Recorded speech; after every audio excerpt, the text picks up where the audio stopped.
Ang kwentong ito ay hango sa totoong buhay. Mula ito sa isa nating kabayan na itago na lang natin sa pangalang Moki. Taong 1993, sitio ng Capiz. Lumaki si Moki sa pangangalaga ni Lolo Arturo. Mula pagkabata ito na ang nag-aruga.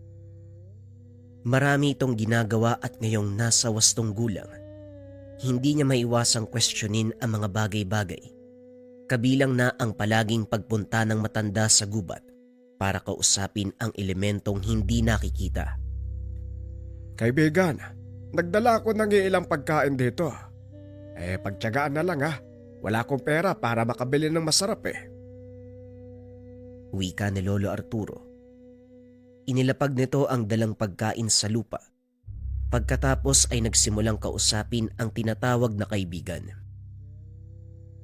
Wala pa namang nagparamdam. Kung sakaling meron man, madali nating mauhuli dahil masyadong aktibo yung binigay mong bato. Malayo pa lang nararamdaman na yung mga nilalang. Sandali itong huminto. Tila pinakinggan kung ano ang sinabi ng hindi nakikitang nilalang. Ilang sandali pa ay tumawa. Siguro naparami ang kain mo nitong mga nakaraang araw, kaya nasabi mong bumigat ka. Pero mukhang bumalik ka uli sa pangolekta ng kung ano-anong bagay Maraming nakatambak sa munti mong tahanan. Sa dami mukhang wala ng espasyo para sa'yo. Napabuntong hininga si Moki habang pinapanood ang tagpo. Hindi man sabihin sa salita pero sa paglipas ng panahon, nagmumukhang baliw na sa kanyang paningin ang sariling lolo. Ilang ulit na siyang nagtanong tungkol dito, kaso nga lang palaging umiiwas si Lolo Arturo. O siya, maiwan na muna kita ha. Mukhang masama ang timpla ng panahon Madilim ang langit, uulan anumang oras. Dadalawin na lang kita sa ibang araw. Mag-iingat ka dyan, lalakad na muna ako. Nagmamadaling umalis si Moki bago pa mahuli. Pagdating ng tahanan, inatupag kagad ang gawaing bahay upang hindi magduda si Lolo Arturo. Nalalaman nito kung lumabas siya o hindi. Ang lakas ng ulan. Hindi man lang ako inantay na makaawi bago bumuhos. Loki, pakiabot mo nga yung tuwalya. Nabasa ang ulo ko Wika ni Lolo Arturo. Inabutan naman ito ng tuwalya ni Moki. Yan kasi, kung saan-saan ka pumupunta naabutan ka tuloy ng ulan. Matanda ka na lolo, pero ang lakas pang maglakwatsa. At saka, ano po ba yung pinapatuyo nyo? Wala namang kayong buhok? Pabirong wika ni Moki. Tumatawa ang binata. Napatigil siya ng mahampas ng tuwalya. Puro kabiro. Yung mga gawaing bahay ba natapos mo na? Yung mga panggatong sa labas nabasa na. Ikaw talaga, Moki. Wala tayong magagamit mamaya. Pinaulanan mo Wika ni Lolo Arturo. Nagip ng tingin sa bintana ang mga panggatong sa bakuran. Nagmamadali namang lumabas si Moki para kunin ang mga ito. Pagkatapos ng ilang pabalik-balik huminto sa lakas ng ulan. Kung naisip mong ilagay sa lutuan ng mga yan kanina, di sana hindi mababasa. Sandali nga. Lumabas ka na naman Kasi kung nandito ka lang sa bahay, nailigpit mo sana ang mga yan. Halika nga dito nang mabigwasan kita. Si lolo naman, meron pa naman tayong panggatong na pwedeng magamit mamaya. Nakapagluto na rin ako para mamayang hapunan. Bukas ng umaga, pwede pang makapag-init ng tubig. Hindi mo pa natapos yung pagtutupi ng mga damit. Sabihin mo nga sa akin, saang bahay ka bumisita? Ikaw mo okay Sa tingin ko, hindi magtatagal, uuwi ka ng nakalipad. Napakunot ang noo ni Moki pagkarinig ng salitang lipad. Lilipad? Anong akala nyo sa akin, aswang? Ito talagang si lolo palibasa. Isinilang nung unang dekada pa Wala na ako ibang naririnig sa'yo, lolo. Puro aswang ang bukang bibig. Siguro nung nakaraan yung buhay may lahi kang aswang Wala sa edad o kung anong dekada kay pinanganak, Moki. Naglipa na ang nilalang na yan saan mang bahagi ng mundo. Iba't iba ba ng bersyon pero iisa pa rin ang layon, ang makapambiktima ng tao. Sa lugar natin ngayon, hindi na mabilang kung ilang beses nababalitang merong inaswang. Ang sakin lang, huwag mong ugaliin ang paglabas dahil baka mamaya may makasalubong kang nilalag. Wika ni Lolo Arturo. Napabuntong hininga na lamang si Moki. Kapag ganito na ang usapan, wala siyang masasabi dahil ipipilit lamang ni Lolo Arturo ang mga bagay na malabo para sa kanya. Sa mga sumunod na sandali, patuloy pa rin ang pagbuhos ng ulan. Tahimik na nagkakape si Lolo Arturo sa harapan ng bintana habang pinagmamasdan ang lagay ng panahon. Si Moki sa kabilang banda, sinasamantala ang pagkakataon na maghalungkat sa mga gamit para hanapin ang batong itim na madalas binibitbit ng lolo kapag lumalabas sa gabi. Minsan nang narinig na may taglay na pambihirang kakayahan, sa tulak ng kuryosidad gusto niyang makita. Matapos ang ilang sandaling paghahanap, huminto siya. Ang huling pagkakaalala, sa aparador lamang nailagay subalit wala roon. Sa pagkakaalam ko, nandito lang yun eh. Dito nilagay ni Lolo kagabi. Hindi ako pwede magkamali. Magpakita ka lang sa akin ba to? Titignan ko lang naman kung nung hiwaga meron ka eh. Muli siyang nagalungkat hanggang sa muling natigilan pagbukas ng pinto. Bumungad si Lolo Arturo. Sa una pa lang nakita na ang kanyang ginawa. Ano bang bato ang hinahanap mo? Marami doon sa labas. Dito pa talaga sa damit ang naghanap. Moki, imbes na tupagin mo ang mga walang kwentang bagay, bakit hindi ka magluto ng may uulam natin? Meron doon talbos ng kabote at saka puso ng saging. Lutuin mo para makakain na tayo. Gumagabi na pero hindi ka pa rin kumikilos.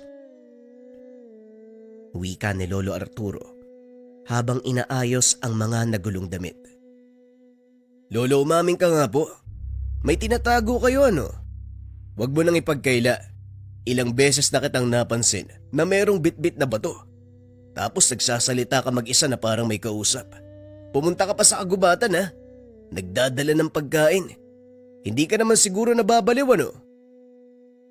Tanong ni Moki. Hindi na napigilan ang sarili. Nagbuntong hininga si Lolo Arturo. Apo, habang tumatagal, marami ka nang napapansin. Pero sana wag mong bigyan ng kahulugan. Normal lang ang ganito dahil tumatanda na ako. Meron ng iniindang kondisyon kumbaga. Hindi kumbinsido si Moki. Alam niya ang nangyayari. Hindi to basta karamdaman. Kahit bistado na kayo, ayaw pa rin umamin. Bahala na nga kayo dyan. Ganyan naman palagi. Dadalawa na nga lang tayo, naglilihim ka pa. Magluluto na nga muna ako. Nakahinga si Lolo Arturo. Matagal niya nang alam na napapansin ng apo ang mga kinikilos, pero walang balak na magsabi ng totoo. Samantala, hindi pa rin tumigil si Moki sa paghahanap ng sagot sa sariling mga katanungan. Sinusundan ang bawat galaw ni Lolo Arturo sa tahanan man o sa labas.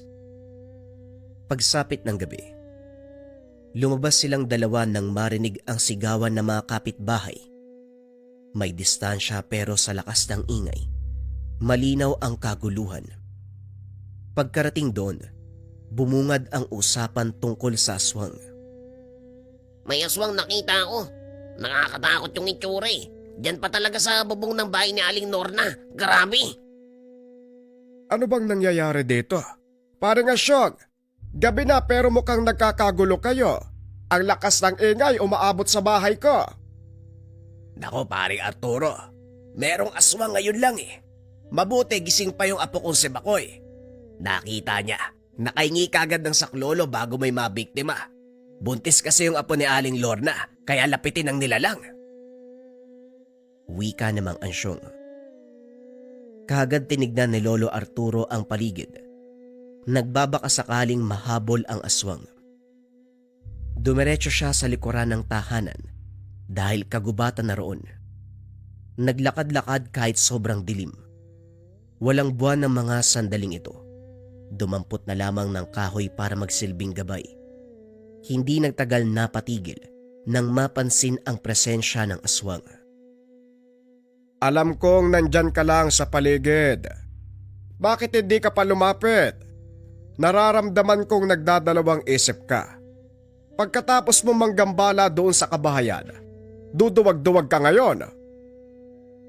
Wika ni Lolo Arturo sa nilalang. Inilabas niya ang dalang punyal. Nakahanda na rin ang bastong kamagong. Ilang sandali siyang nag-intay pero hindi lumapit ang nilalang. Nagtago lamang sa tabi-tabi. Oh, wag mo sabihing natatakot ka talaga. Nakakabigla naman. Puro ka balandra ng kabangisan. Basta merong pwedeng biktimahin, inaatake talaga. Pero alam mo ba, ito ang tamang oras para magtuos tayo. Tahimik ang paligid. Tayong dalawa lang, walang sagabal. Sige na, lumabas ka na diyan. Pinakiramdaman ni Lolo Arturo ang nilalang. Nasa malapitan lang ang presensya pero hindi nakikita sa dilim ng paligid. Maririnig ang kaluskos ng dahon sa tuwing gagalaw ito. Sinundan niya ang tunog hanggang sa sumugod ang halimaw. Mabilis ang kilos ni Lolo Arturo na maging ang aswang ay nagulat. Unang pag-atake pa lang ng nilalang, natamaan na sa kamay. Malalim ang naging sugat ng aswang. Ano? Akala mo siguro hindi ko mapapansin ang galaw mo dahil madilim. Paligid lang ang madilim, pero ang paningin ko, malinaw na malinaw. Muli niyang hinanda ang punyal nang maramdaman ang tangkang paglapit ng aswang. Pero sa halip na sumugod, dumiretso ito sa unahan. Ang sunod na napansin ay ang pagkalmot kay Moki. Umalingaw-ngaw ang sigaw ng binata pagkatapos magtamo ng sugat sa pisngi. Lokong to! Ano ginagawa mo dito? Bilisan mo! Tumakbo ka na pauwi! Nang makalis ang apo, hinarap muli ni Lolo Arturo ang aswang na nakatayo lang sa bandang unahan. Pambihirang pagkakataon. Hoy nilalag! Talagang dinamay mo pa yung apo ko ha? Tayo lang ang magkalaban, tapos dinamay mo yung bata. Dahil sa ginawa mo, wala na akong pagpipilian kung hindi patayin ka. Muling umatake ang aswang. Sinalubong ito ni Lolo Arturo. Ilang ulit na pag-atake ang binitawan sa isa't isa. Hanggang sa nakakuha ng tiyempo ang matanda. Hinampas niya ng bastong kamagong ang ulo nito. Humampas sa lupa ang mukha ng aswang. Hindi na ito halos makakilos. Dahan-dahang lumapit si Lolo Arturo. Sinaksak ng punyal ang puso nito. Ito ang sinasabi ko. Kung sino man ang aswang na mananakit kay Moki, hindi nasisikatan ng araw. Nanonood lang yun dinamay mo pa. Yan tuloy ang napala mo. Natigilan sa ginagawa si Lolo Arturo nang makitang pabalik si Moki. Nanlaki ang mga mata nang makitang nakahandusay na ang aswang. Lolo, totoo pala ang aswang. Akala ko kwento lang Napakabaho. Ang pangit pa ng itsura. Wika ni Moki habang nakatitig sa nilalang. Yan ang sinasabi ko sa'yo Matagal na tayo magkasama sa isang bubong. Palagi kong sinasabi sa'yo ang tungkol sa aswang. Maraming insidente na nangyari sa lugar, pero ang hirap mong paniwalain. Ano? Ayaw mo pa rin maniwala ngayon? O ayan nasa harapan mo na. Nang mapansin ni Lolo Arturo ang sugat sa pisngi ng apo, nagmamadali silang umuwi para maagapan ng sugat. Makamandag ang bawat parte ng aswang. Sa isang daplis ng kuko nito, maaaring mamatay ang isang tao o hindi kaya mahawaan ng pagkaaswang. Lolo, siguro naman, kapag nagsimula ako magtanong ngayon, hindi ka na magkakaila. Nakita ko kung paano kang lumaban sa aswang kanina. Suot-suot mo yung bato. Nagliliwanag. Meron ka pang hawak na bastong kamagong, tapos meron ding punyal. Ano po ba talaga ang nangyayari? Ipaliwanag yun naman sa akin para maintindihan ko. Napabuntong hininga si Lolo Arturo. Hindi pinagkaitang katotohanan, kaya isa-isang ipinaliwanag mula simula hanggang sa kasalukuyang kaganapan. Nagsimula ito nung aksidenteng matulungan ang isang lamang lupa sa hindi inaasahang pagkakataon. Nalaman na lang ni Lolo Arturo ang simpleng galaw ay nakatulong sa nasabing elemento. Nagkaroon siya ng kakayahang makausap ito at makita. Hindi nagtagal, biniyayaan siya ng isang bato na may pambihirang taglay. Madaling napapansin kung anong meron sa paligid. May kakayahang proteksyonan laban sa anumang panganib. Unti-unting naintindihan ni Moki at sa mga sumunod na araw, tumutulong na sa pagdadala ng alay. Makikita ko rin po ba yung sinasabi niyong lamang lupa? Alam ko na ang sekreto niyo eh. Kaya dapat makita ko na siya, di ba? Ikaw talaga. Hindi mo siya makikita dahil ang makakakita lamang yung taong binigyan nila ng kakayahan. Hindi sila pala kaibigan sa lahat ng tao. Nag-iingat din ang mga ito. O siya, pakilapag na lang na maayos ang pagkain. Baka matapon na. Dahan-dahan lang. Wika ni Lolo Arturo. Sumunod si Moki. Kahit alam ang tungkol sa nangyayari, hindi pa rin naiwasan ang magtaka. Lalong-lalo na kung tunay bang may nakikitang elemento ang lolo. Magandang hapon, kaibigan. Narito muli ako para dumalaw sa'yo. Kasama ko nga pala si Moki. Aking apo, bumati ka, dalian mo. Napakamot naman sa ulo si Moki. Hindi malaman kung susunod dahil pakiramdam niya nasisiraan siya ng bait. Wala na ring nagawa kung hindi bumati. Magandang hapon po. Ako si Moki. Apo ni Lolo Arturo. Nasaan ka po? Hindi kita makita eh. Lolo, baka ginagawa mo kong katatawanan dito ha? Hindi. Ito naman. Hindi mo lang siya nakikita kaya nagsasalita ka ng ganyan eh. Doon ka nga muna sa tabi. Kakausapin ko lang ang aking kaibigan.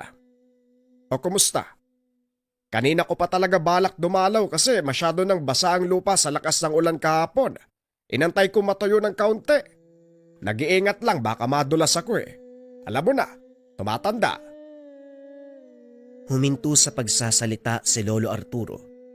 Bahagya pang inilapit ang tenga sa lupa na para bang nakikinig sa kung sinong nagsasalita. Nakaupo lamang si Moki sa tabi. Pinapanood ang nangyari sa harapan. Ilang beses pang napalingon para masigurado na walang ibang nakakita dahil kapag nagkataon, magmumukhang baliw si Lolo Arturo. Oo nga pala, nakalimutan ko yan buti pinaalala mo.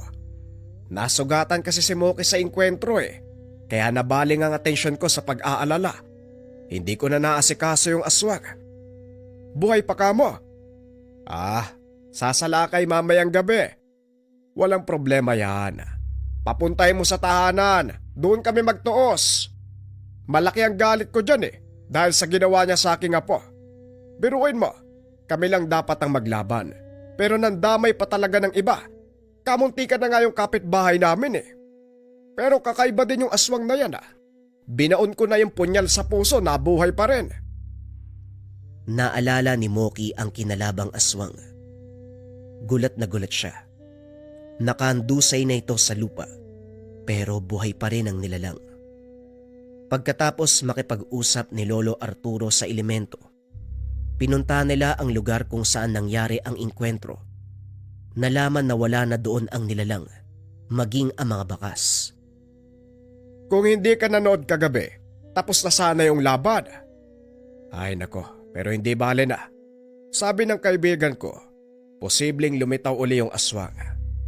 Intayin na lang natin dahil babawi yan. Matitikman niya ang ganti ko. Pati ikaw dinamay eh. Parang naging kasalanan ko pa kung bakit nakatakas ha. Pero lolo, talaga bang buhay pa yun? Nakita ko kung paano nyo binaon yung punyal eh. Paano mabubuhay yun? Iba ang aswang, Moki. Hindi sila pangkaraniwang nilalang. Malayong malayo sa ating mga tao. Marami silang tinataglay na hindi natin maiintindihan kung paano nagagawa. Kabilang na dito ang kakayahang mabuhay sa kabila ng malalang sugat. Namangha si Moki sa narinig. Matapos ng kaganapan, umuwi na sila. Habang abala sa paghahanda ng hapunan si Moki, napansin niya ang malataong figura sa hindi kalayuan. Dumaan lamang kaya hindi na pinansin. Pero makalipas ang ilang sandali ay dadaan na naman. Nang binigyan niya ng pansin, nawala kagad. Napakamot na lang siya ng ulo. Oh, ano na naman yung tinitignan mo riyan? Nasusunog na yung sinaing ho, Moki. Ay naku naman, ang lakas ng apoy. Wika ni Lolo Arturo nang maratnan sa kusina ang eksena. Ay, naku, pasensya na po lolo. Meron kasi ko napansin doon sa kabilang daan eh. Pabalik-balik, tumitingin dito eh. Tapos nung tinitigan ko, biglang nawala. Ewan ko lolo, kinikilabutan ako eh. Tinignan ni Lolo Arturo ang tinuro nitong direksyon. Pinakiramdaman niya sa pamamagitan ng pagdama ng bato ng lamang lupa. Hindi nagtagal, natukoy ang nakita ni Moki. Isa itong aswang. Kumain na muna tayo, Apo. Mamaya natin bigyan ng pansin ang nakita mo. Makalipas ang ilang sandali, nakabang na sa bakuran si Lolo Arturo. Suot-suot ang bato. Hawak ang bastong kamagong, pati na din ang punyal. Nakikiramdam sa paligid, matyagang inaantay ang muling paglitaw ng nilalang. Sa kabilang banda natigilan si Moki nang makita ang suot-suot na bato ng lolo. Kaso nga lang hindi matitigan ng matagal. Sumasakit ang kanyang mata. Nakita mo ang bato, pero nawawala yan habang tumatagal. Ganito kapag iba ang titingin. Huwag mo masyadong usutin yung mata mo, mamumula yan. Habang iniinda ni Moki ang pananakit ng mata, binalingan niya ng pansin ang presensya ng papalapit. Dali-daling hinanda ang punyal. Inantay ang paglitaw. Hindi nagtagal nagpakita ang nilalang at kagad na umatake. Iba ang itsura nito. Halos kasing laki lamang ng tao. Pulang-pula ang mga mata, pero nababalot ng ugat ang buong katawan. Moki, pumasok ka muna. Isarado mo ang pintuan. Magdala ka ng kahit anong patalim para kung sakali. Dali-daling pumasok si Moki. Sinunod ang sinabi ng matanda. Samantala, natatawa si Lolo Arturo sa muli nilang paghaharap ng nilalang. Mababakas pa rito ang mga sugat na hindi pa naghihilom. Pero naroon pa rin ang pagtataka ng matanda kung bakit nag-iba na ang itsura nito. Mas nakakakilabot at nadagdagan ang presensya. Mabuti naman natandaan mo pa akong hayop ka. Pumangit ka lalo ah. Bukod sa mga sugat mo, nagkaroon ka pa ng mga baging sa katawan. Ano yan? Nangingi ka ng karagdagang lakas. Alam mo ang may papayo ko sa'yo. Umuwi ka muna. Tapos bumalik ka kapag naghilom na talaga yung sugat mo. Siguradong kakawawain lang kita dito ah. O ako na nagmamalasakit ah. Wika ni Arturo. Gusto lamang nitong galitin ang nilalang. Umangil ang aswang at ilang beses tinangkang sumugod. Alisto naman ang matanda. Hindi naging pabaya. Nang makatsyempo siya ang sumalakay, mabilis na nakailag ang nilalang. Ramdam ni Lolo Arturo ang paglakas ng karap. Naging mas maingat ang bawat kilos nito. Nadagdagan ng bilis at siguradong nadagdagan ng lakas. Akalain mo yon, nagtanda ka sa nangyari nung nakaraan. Masakit ba nang maramdaman mo yung mga atake, kaya naging maingat ka ngayon? Kahit ganon, halata pa rin sa mukha mo ang takot sa tuwing susubukan mong lumaban. Hindi maiwasang matawa ng matanda sa reaksyon ng nilalang. Lumalapit pa lang pero umiilag kagad. Sinusubok niya ito. Sinusukat ang galaw sa bawat pagkilos. Umatake ng saksak si Lolo Arturo. Paulit-ulit na umiilag ang nilalang. Nasira na ang mga kagamitan sa bakuran. Sumalakay ng sumalakay ang matanda. Ilang beses ding umatras ang aswang. Pero nang matansya ay lumaban, bumaliktad ang sitwasyon. Ang nilalang ang umaatake. Ang matanda naman ang umiiwas. Lolo, lumabang ka. Patayin mo na yung aswang na yan, demonyo yan eh. Wika ni Moki habang nakatingin sa bintana. Kumalma ka lang nga po. Diyan din babagsak ang nilalang na yan. Maghintay ka lang. Masyadong agresibo pa to eh. Nang mga sumunod na sandali ay wala pa ring nagbago. Nagpapalit lamang ang sitwasyon. Minsan si Lolo Arturo ang umaatake. Kapag nakakabawi, ang aswang naman. Habang tumatagal, unti-unting nasukat ng matanda ang kakayahan ng nilalang. Ilang sandali pa, dahan-dahan na ring napatamaan. Hindi niya tinigilan hanggang sa makontrol ang buong laban. Umangil na lamang ang aswang. Sinikap pang bumawi pero wala nang nagawa. Ano? Lalaban ka pa? Pambihira ka. Ang tagal at hirap mong patumbayin ngayon ah. Pinagpapawisan ako sa'yo. Pero ayoko na maglaro. Tapusin na natin ang laban. Kitang-kita ni Moki ang kaganapan. Bahagyang tumahimik si Lolo Arturo. Kumikislap ang suot nitong bato. Inilagay ni Lolo Arturo ang punyal sa dulo ng baston na kamagong. Laking gulat ni Moki dahil naging isa ang sandata. Kitang-kita din niya kung paanong namuo ang isang nilalang sa likuran ni Lolo Arturo. Naging usok ang nilalang. Pumasok sa loob ng sandata. Dito na bumuelo ng malakas si Lolo Arturo. Walang pagdadalawang isip na binato ang baston na kamagong na may punyal sa pinakadulo. Tinamaan ang nilalang. Tumago sa katawan ang atake. Laking gulat ni Moki. Unti-unting nagiging abo ang katawan ng aswang. Hanggang sa tuluyan itong nawala sa kanyang paningin. Tapos na ang laban na po. Ayoko sanang ipakita sa'yo eh. Kaso nga lang malay natin. Magamit mo rin pagdating ng araw. Matapos ng kaganapan, sumadya si Lolo Arturo sa kakawyan kung saan nakatira ang kaibigang lamang lupa. Kaibigan, maraming salamat sa pag-alalay kanina.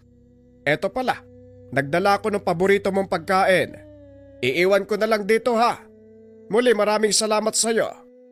Matapos ng kaganapan, tuluyan ang naintindihan ni Moki ang ginawa ng lolo. Hindi ito nababaliw. Bagkus siya ang nagsisilbing protektor laban sa mga nilalang. Hindi rin nagkamali ang matanda. Dumating ang dapit hapon sa kanya. Lahat ng kaalaman, lahat ng gamit ay pinasa niya kay Moki. Maging ang gabay na elemento, siya na ang nakikipag-usap. Umabot din sa punto na nakikita na ito. Si Moki na ang naging tagapangalaga ng baston at punyal. Siya na rin ang ginagabayan ng munting nilalang. Meron pa tayong upload mamayang 8:30 mga kabayan. Yung kwento mamaya ay tungkol sa matandang lokal na tumulong sa isang dayo. Abangan mamayang 8:30 mga kabayan.